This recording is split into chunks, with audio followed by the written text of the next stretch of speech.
Community Security Trust says it's seen a rise in anti-Semitic incidents over the last month. We can speak to Mark Gardner from the charity. Hi there, Mark. Good morning, Rachel. Tell us about some of these incidents then that you've been made aware of.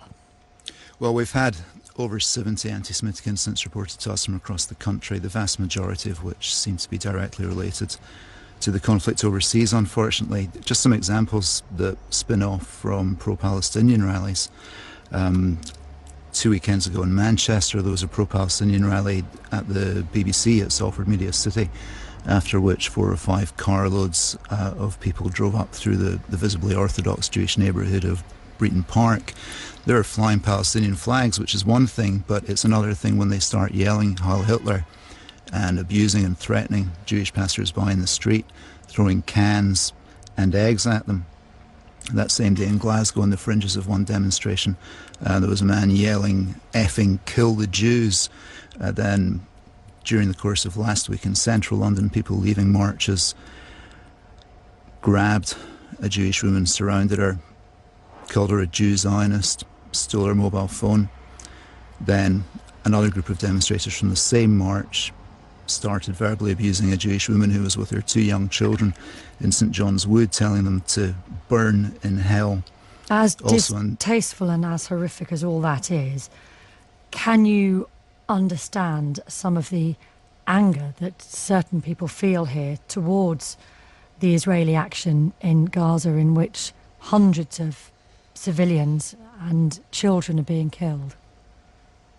I understand how anti-Semitism works, and I understand how racism works. It works because people make remarks that import an overseas conflict here in the UK, causing some idiots to go over the top and to take their actions out against any random Jew in the street.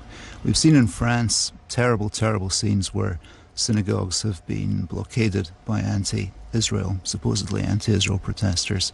We've seen synagogues attacked with firebombs, and we've seen a lot of violence in the streets.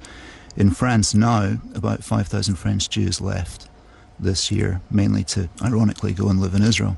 That's how safe they feel in France, because overseas conflicts are being imported onto the streets of Europe. We do not accept that ought to occur here in the UK. We do not accept that overseas conflicts ought to be fought out on the streets of Britain. So I can understand how the dynamic works, but I utterly condemn it. What about MPs expressing their opinions? What about these comments from David Ward? Well, it just pours further fuel onto that fire. It's very, very dangerous. You need members of Parliament to behave responsibly. And when they start making one-sided comments like this, which can be interpreted as support for a terrorist organisation that is seeking to randomly kill anybody in Israel, Jewish, Christian or Muslim, then you have a very, very bad situation indeed. And also the comments, "Ich bin ein Palestinian," to Jewish ears, they will hear the German and they will think that David Ward is indulging in another of his very crass, very insulting, very upsetting Holocaust, Jew, Nazi, Israel comparisons. I don't doubt he'll say that actually he's trying to mimic John F. Kennedy's remarks in Berlin. Well, there's a certain irony in that. JFK was standing up against the totalitarianism of the Soviet Union.